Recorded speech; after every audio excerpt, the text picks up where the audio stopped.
안녕하세요. 우리가 잘못 알고 있는 거짓된 것들을 바로잡아주고 사실만을 말하고자 합니다. 우리가 아는 것은 하나님은 한 분이라고 알고 있다. 성경에서는 한 분이다. 라는 표현은 없지만 성경을 해석하는 과정에서 오해가 있었던 것이다. 언제부터인가 하나님은 두 분이 되었다. 때는 예수가 이 땅에 올 때 어쩔 수 없는 상황이 발생해서 그때 둘로 나누었다. 보이지 않는 하나님을 우리는 한 번도 본 적이 없다. 사실 보고도 믿지 못하는 것이 지금 세상의 현실이다. 그런데 어느 곳에서는 성경을 가지고 보이지 않는 하나님을 믿으라고 한다. 안 보이는 존재를 과연 우리는 믿을 수가 있는가? 아마도 신이 아니면 보지 못할 것으로 안다.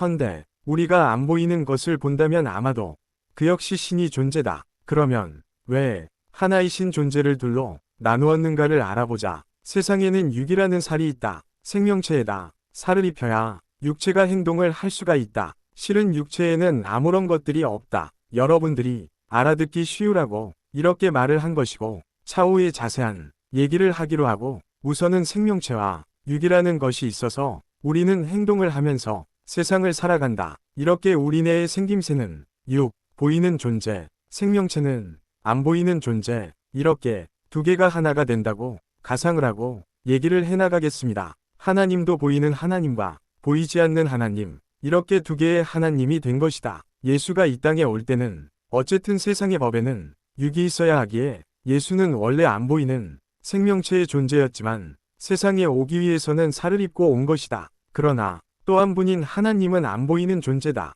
이렇게 두 분의 존재가 하나인 것처럼 안 보이는 세계, 이곳에서는 보이는 세상에 있는 하나님이 육을 통해 작업이라는 것을 할 때 안 보이는 세포들을 움직일 수가 있기 때문이다. 이렇게 두 분의 역할은 다각기 틀리다.